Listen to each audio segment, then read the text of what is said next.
Hello friends, गुरु दीपक Jangad channel पर आपका स्वागत है। फ्रेंड्स, आज हम क्षेत्रमिति पार्ट 2 टॉपिक देखना चाहते हैं। इसके पार्ट 1 में हमने त्रिभुजों के बारे में चर्चा की थी और भुजाओं के आधार पर बनने वाले जो 3 प्रकार के त्रिभुज होते हैं, समबाहु त्रिभुज, समद्विबाहु त्रिभुज और विषमबाहु त्रिभुज, उनके बारे में चर्चा की थी। अब हम उसी वीडियो को आगे बढ़ाते हैं और इसके अंदर हम आगे की जो और अन्य आकृतियां हैं उनके बारे में चर्चा करेंगे। लेकिन पहले जो त्रिभुजों की अन्य विशेषताएं हैं वो छूट गई थी पहले वीडियो में, वो इसके अंदर पूरा करेंगे और उसके बाद हम आगे बढ़ेंगे। साथियों, यदि कोई हमें समबाहु त्रिभुज दिया जाए, समबाहु त्रिभुज का अर्थ होता है जिसकी तीनों भुजाएं समान हो। यदि हमें समबाहु त्रिभुज दिया जाए और उसके अंदर कोई एक बिंदु दे दिया जाए, ध्यान में रखिएगा, ये केंद्र नहीं है, ये केंद्रक नहीं है। कोई बिंदु दिया जाए और इससे जो तीनों भुजाएं हैं उन पर लंब डाला जाए, ये केंद्र सपोज दैट O है, केंद्र नहीं है, ध्यान रखिएगा, क्योंकि यदि ये केंद्र होता तो ये तीनों लंब है बराबर नाप के होते। समबाहु त्रिभुज के अंदर माध्यिकाएं समान होती है तो उनके बाद वाले पार्ट है जो 1/3 हिस्सा होता है वो भी बराबर ही होंगे। लेकिन ये केंद्र न होकर, केंद्रक न होकर और यूं ही कोई बिंदु लिया हमने और यहाँ पर हमने मान लिया पहला लंब P1, दूसरा P2 और तीसरा P3 हो। और यदि जो आपके समबाहु त्रिभुज है उसकी भुजाएं हैं, उनका माप a सेंटीमीटर हो तो त्रिभुज का क्षेत्रफल या फिर त्रिभुज की ऊंचाई जिसे h बोलते हैं वो ज्ञात करनी हो, या फिर शीर्ष लंब की लंबाई, एक ही बात है, ऊंचाई कह दीजिए, शीर्ष लंब समबाहु त्रिभुज होता है उसके अंदर दोनों चीज़ें एक ही होती है, वो कितनी होगी। तो साथियों, यहाँ पर जो h के लिए सूत्र है, ऊंचाई के लिए सूत्र है, वो ये है कि इन तीनों शीर्ष लंबों का योग जो है P1 जोड़ P2 जोड़ P3 वही ऊंचाई होगी। हमने जो समबाहु त्रिभुज में लंब निकालने का या फिर ऊंचाई निकालने का जो सूत्र पढ़ा था वो था √3/2 गुणा में साइड भुजा ए माप दे रखा तो A। तो हमारे हिसाब से यदि हमें S निकालनी है तो हम सूत्र लगाते हैं √3/2 गुणा में A। लेकिन इस प्रकार का क्वेश्चन यदि आए तो हम कह सकते हैं कि यहाँ पर S कितना होगा, इन तीनों की जितनी लंबाई होगी उतना ही इसका जो ऊंचाई है त्रिभुज की वो हो जाएगी।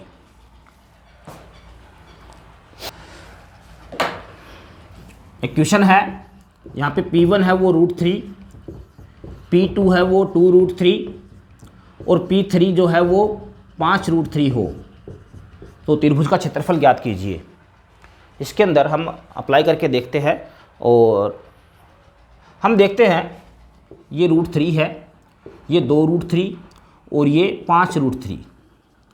यदि हम इसके बराबर ये रख देते हैं, दोनों h ही है और दोनों को बराबर रख देते हैं, √3/2 गुणा में a का मान हमारे पास है नहीं, अभी हमें क्षेत्रफल निकालना त्रिभुज का, बराबर में तीनों का जोड़, तो यहाँ पे जोड़ आ गया है, सॉरी ये √3 है, √3 जोड़ 2√3 जोड़ 5√3 और यहाँ पे हम देखते हैं √3/2a बराबर, यहाँ पे आ गया 5 और 2 7 और एक 8 √3 से √3 काट देते हैं, 8 दूनी 16, a बराबर 16 यूनिट।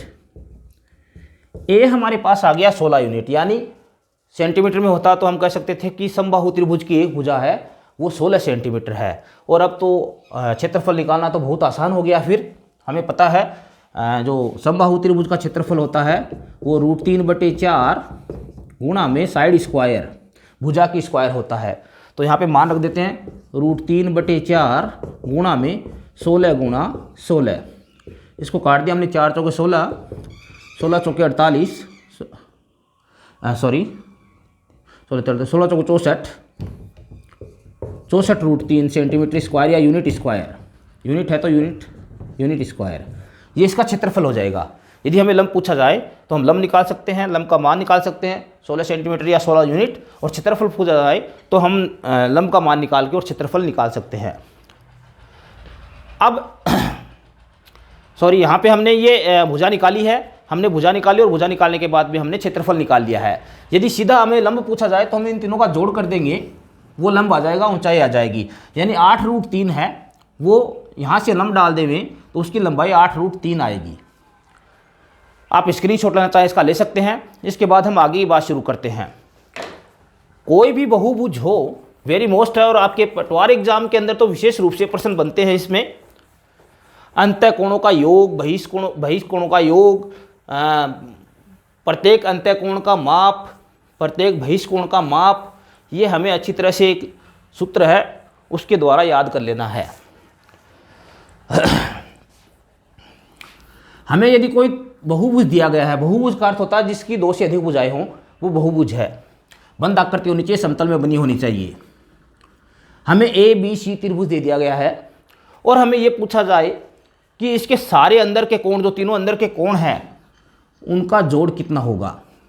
अंतःकोणों का योग, अंतःकोणों का योग, इसके लिए हमें जो सूत्र काम में लेना है वो है n-2 और ब्रैकेट बंद गुणा में 180 डिग्री।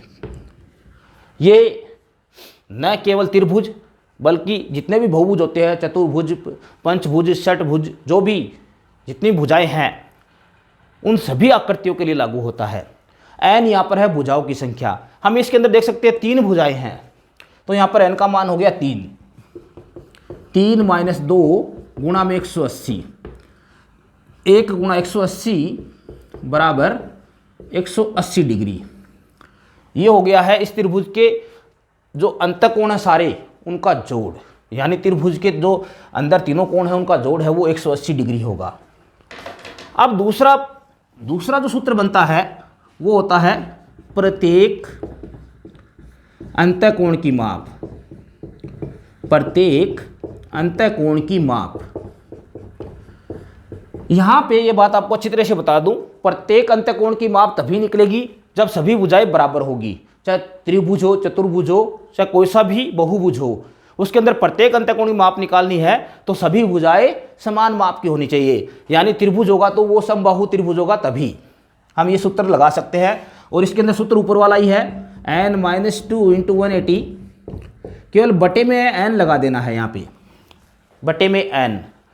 तो ऊपर वाले का हमने देखा था, ऊपर वाले का जो मान है वो 180 डिग्री आया था, बटे में n है यहाँ पे 3, भुजाओं की संख्या यहाँ पे 3 है, इसलिए 3, प्रत्येक कोण है वो 60 डिग्री का बनेगा। समबाहु त्रिभुज के अंदर प्रत्येक अंतःकोण है वो 60 डिग्री का होता है। तो 2 सूत्र बन गए हैं, एक तो अंतःकोणों का योग कितना होगा बहुभुज के अंदर, और एक प्रत्येक अंतःकोण की माप कितनी होगी। अब बात करते हैं बहिष्कोणों की। बहिष्कोणों का योग, सभी बहिष्कोणों का योग जो है वो किसी भी बहुभुज के अंदर वो 360 डिग्री होता है। ये आपको अच्छी तरह से याद रखना है।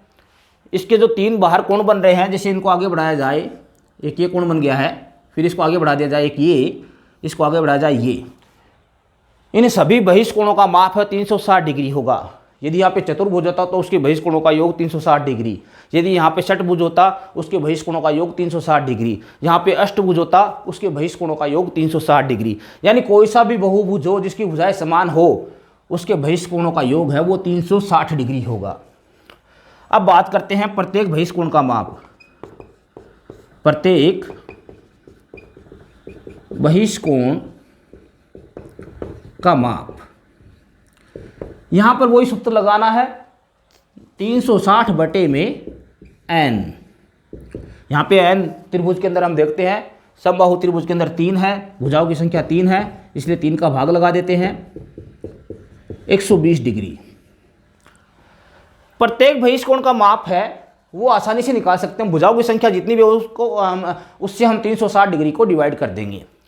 चलिए चेक करते हैं।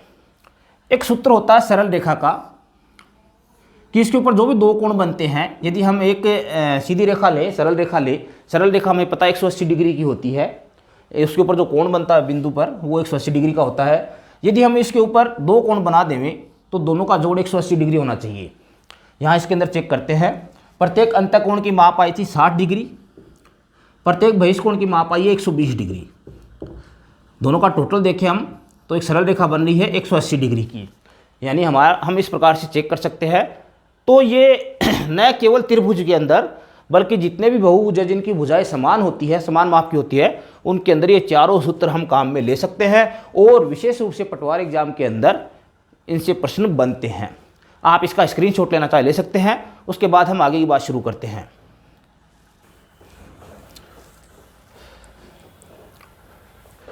ट्रिपलेट की बात करते हैं और पाइथागोरस प्रमेय की भी बात करेंगे। पहले पाइथागोरस प्रमेय की बात कर लेते हैं।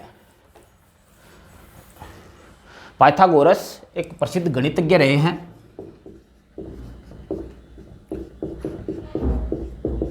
इन्होंने एक प्रमेय दी है, सूत्र दिए हैं समकोण त्रिभुज के बारे में। समकोण त्रिभुज वो त्रिभुज होता है जिसका एक कोना 90 डिग्री का होता है। यदि यहाँ पे हम त्रिभुज लें ABC और B कोने पे 90 डिग्री, मतलब L बनता है तो हमें समझ में आ जाता है 90 डिग्री है। L का जो कोना होता है वो हम 90 डिग्री का मानते हैं और इस प्रकार के चिन्ह से प्रदर्शित करते हैं 90 डिग्री को। यदि ABC त्रिभुज है और इसके अंदर जैसे मान लीजिए एक भुजा हमें 8 सेंटीमीटर दी गई है, ये वाली 10 सेंटीमीटर दी गई है और ये पूछ ले में, तो हम इसे किस प्रकार ज्ञात कर सकते हैं। यहाँ पे हम देखेंगे इनके जो प्रमुख सूत्र जो है इनका पाइथागोरस प्रमेय का, वो है कर्ण की स्क्वायर बराबर आधार की स्क्वायर जोड़ लंब की स्क्वायर। कर्ण कहाँ मिलेगा त्रिभुज में? 90 डिग्री का जो कोण होता है उसके ठीक सामने वाली भुजा कर्ण होती है और ये भुजा त्रिभुज में सबसे बड़ी होती है। मैंने आपको त्रिभुज की रचना के कुछ नियम बताए थे। दो भुजाओं का जोड़ है वो तीसरी से बड़ा होना चाहिए, दो भुजाओं का अंतर है वो तीसरी भुजा से छोटा होना चाहिए, ये लागू रहते हैं। और 90 डिग्री ठीक सामने वाली भुजा होती है वो कर्ण होता है। आधार और लंब आप इनमें से इस प्रश्न के अंदर चाहे जैसा चूज कर सकते हैं, एक आधार बन जाएगा और एक लंब बन जाएगा। सामान्यतः हम जो सीधी खड़ी रेखा दिखती है उसे लंब मानते हैं और जो आड़ी रेखा दिखती है क्षैतिज में उसे हम आधार मानते हैं। तो यहाँ पर हम ऐसा ही करते हैं, कर्ण इसको हम अक्ष मान लेते हैं ना, अक्ष। कर्ण हमारे पास है 10 की स्क्वायर बराबर आधार हमारे पास है 8 की स्क्वायर जोड़ लंब हमारे पास है अक्ष की स्क्वायर। 10 की स्क्वायर यानी 10 को खुद से गुणा 100, 8 की स्क्वायर 64 प्लस अक्ष स्क्वायर, 64 इधर ले आते पक्षांतरण करके, 100 माइनस 64 बराबर अक्ष स्क्वायर, 36 बच गया, 36 बराबर अक्ष स्क्वायर। अक्ष स्क्वायर का मान आ रहा 36, तो अक्ष का कितना आएगा? वर्गमूल 36 का वर्गमूल हो गया 6। ये सेंटीमीटर में तो यहाँ पर ये आ गया 6 सेंटीमीटर।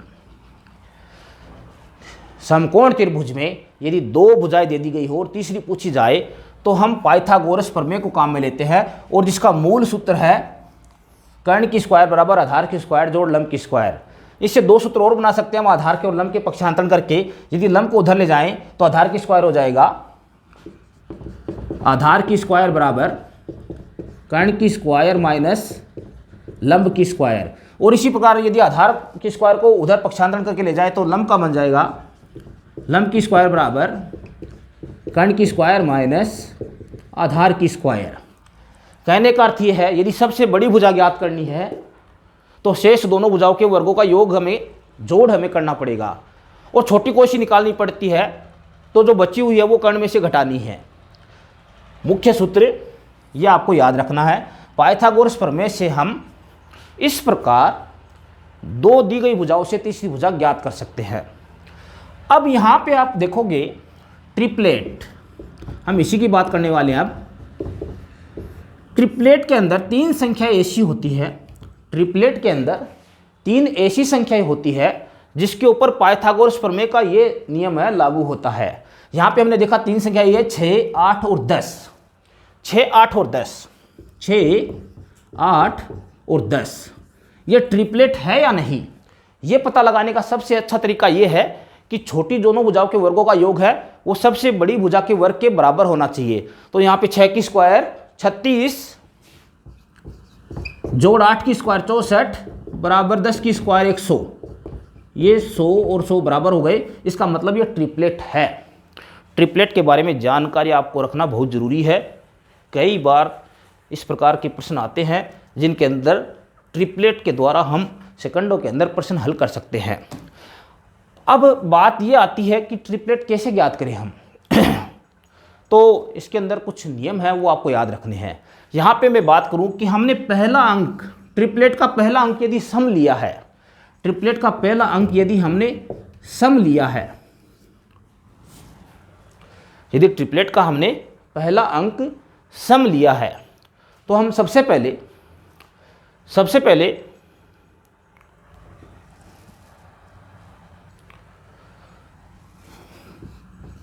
पहली संख्या यदि हम सम लेते हैं ट्रिपलेट में, तो पहली संख्या के स्क्वायर में 4 का भाग लगाना है। पहली संख्या सम है यदि, तो हमें ट्रिपलेट बनाना है यदि, तो पहली संख्या के स्क्वायर में 4 का भाग लगा देना है। या 36 में हमने भाग लगा दिया, 4 का 9 आ गया है। इससे एक कम और एक ज़्यादा, इससे एक कम हो गया 8 और एक ज़्यादा हो गया 10। ये ट्रिपलेट बन गया है। यदि हम पहली संख्या सम लें 4 और इसका हम ट्रिपलेट बनाना चाहें, तो 4 की स्क्वायर 16, 4 की स्क्वायर 16 हो गया। और उसके अंदर यदि हम 4 का भाग लगा देते तो आता 4 की स्क्वायर 16 में 4 का भाग लगा दिया है, ये आ गया 4। इससे एक कम लेना है और एक ज़्यादा लेना है। कहने का अर्थ ये है साथियों, यदि हम ट्रिपलेट का पहला अंक सम लेते हैं तो उसकी स्क्वायर को 4 से विभाजित कर देते हैं, जो अंक आता है उससे एक कम और एक ज़्यादा ले लेते हैं, तो ट्रिपलेट हमारा बन जाता है। इसी प्रकार हम विषम देखें, यदि पहली संख्या विषम ले लें, जैसे मान लीजिए मैंने ले ली है 3। अब इसके आगे के 2 अंक और है जो ट्रिपलेट में आएंगे, वो कौन कौन से होंगे। तो यहाँ पर इससे थोड़ा सा अलग नियम है, वो ध्यान में रखना है। इसकी स्क्वायर का आधा, वहाँ पर इसकी स्क्वायर में 4 का भाग दिया था, और यहाँ पर पहले अंक की स्क्वायर का आधा, 9 का आधा हो गया 4.5। उससे 0.5 कम और 0.5 ज़्यादा, आधा अंक कम और आधा अंक ज़्यादा, 3, 4 और 5। इस आधा अंक कम हो गया 4 और इस आधा अंक ज़्यादा हो गया है 5। इस प्रकार हम प्रथम विषम अंक लेकर और ट्रिपलेट बना सकते हैं। ये ट्रिपलेट आगे क्या काम आएंगे हम इसके बारे में देखेंगे, चर्चा करेंगे, और क्वेश्चन भी हम इसका लेंगे। आप स्क्रीनशॉट लेना चाहें इसका ले सकते हैं। एक क्वेश्चन जो परीक्षा में आया हुआ है समकोण त्रिभुज से संबंधित, और काफ़ी सरल होता है, इसी त्रिभुज पर आधारित है। यदि एक समकोण त्रिभुज है जिसकी भुजाओं की माप 6 सेंटीमीटर, 8 सेंटीमीटर और 10 सेंटीमीटर हो, समकोण त्रिभुज आपको नाम न भी देवें तो हमें ट्रिपलेट चेक कर लेना है कि ये समकोण त्रिभुज है या नहीं। आपको सीधा दे दिया जाए कि एक त्रिभुज है ABC जिसकी भुजाएं 6 सेंटीमीटर, 8 सेंटीमीटर और 10 सेंटीमीटर है, हमें तुरंत ट्रिपलेट याद रख लेना है कि कहीं ये समकोण त्रिभुज तो नहीं है। और समकोण त्रिभुज है तो हम आगे कार्रवाई इस प्रश्न की शुरू करते हैं। प्रश्न यूँ दिया हुआ है कि इसकी 3 भुजाएं 6, 8 और 10। इसके अंदर बनने वाले सबसे बड़े वर्ग की भुजा, इसके अंदर यदि वर्ग बनाया जाए तो बड़े से बड़ा जो वर्ग बनेगा उसकी भुजा कितनी हो सकती है। जैसे मान लीजिए हमने बड़े से बड़ा वर्ग योग बना लिया,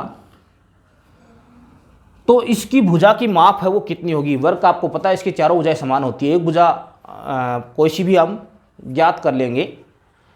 तो इसका एक तरीका तो ये हो गया है कि यहाँ पे 90 डिग्री का कोण बना है, क्योंकि वर्ग है ये, यहाँ भी 90 डिग्री का कोण बना है। ये मान लिया हमने x सेंटीमीटर है, तो शेष बच गई है ये 8 माइनस x सेंटीमीटर। इसी प्रकार ये x है तो ये भी x होगी वर्ग की भुजा। शेष भाग जो बच गया वो होगा, पूरी भुजा 6 थी तो 6 माइनस x सेंटीमीटर। इसकी चारों भुजाएं x होगी वर्ग की। अब एक तरीका तो ये है कि हम वर्ग का क्षेत्रफल निकालने भुजा की स्क्वायर। एक ये समकोण त्रिभुज बन गया यहाँ पे लंब, तो यहाँ पे हम इस त्रिभुज का क्षेत्रफल निकालने में हमारे पास आधार और लंब दोनों हैं। एक इस त्रिभुज का क्षेत्रफल निकालने में, लेकिन ये काफ़ी लंबा प्रोसीजर होगा और हमारा समय है वो परीक्षा के दौरान अति मूल्यवान होता है। तो इसका एक शॉर्टकट सूत्र है वो आपको याद रखना है। बनने वाले सबसे बड़े वर्ग की भुजा है वो होगी आधार गुणा में लंब, आधार गुणा लंब बटे में आधार जोड़ लंब। इतना सरल सा सूत्र है, ये आपको याद रखना है। आधार और लंब को गुणा कर देना है और उसमें फिर आधार और लंब के जोड़ का भाग लगा देना है। यहाँ पे आधार 8 है, लंब हमने 6, इन दोनों में से आधार लंब कैसा भी ले सकते हैं, हमारी मर्जी है, लेकिन सामान्य तौर पर हम खड़ी रेखा को ही लंब मानते हैं। बटे में 8 जोड़ 6, यहाँ पे 8 × 48 और 8 और 6 14, 2 से विभाजित कर देते हैं। 24/7 सेंटीमीटर है, वो इस त्रिभुज के अंदर बनने वाले बड़े से बड़े वर्ग की भुजा की माप होगी। क्षेत्रफल पूछ लिया जाए तो हम इसे भुजा की स्क्वायर कर सकते हैं। साथियों, मेरे द्वारा दी गई जानकारी आपको कैसे लगी कमेंट में ज़रूर बताएं। अपने साथियों को इस चैनल के बारे में ज़रूर बताएं। इससे अगले वीडियो में हम जो अन्य आकृतियाँ 2D की, वर्ग, समांतर चतुर्भुज, समचतुर्भुज, आयत और समलंब चतुर्भुज और अन्य आकृतियों के बारे में इससे अगले वीडियो के अंदर हम जानकारी प्राप्त करेंगे। पूरा वीडियो देखने के लिए थैंक यू।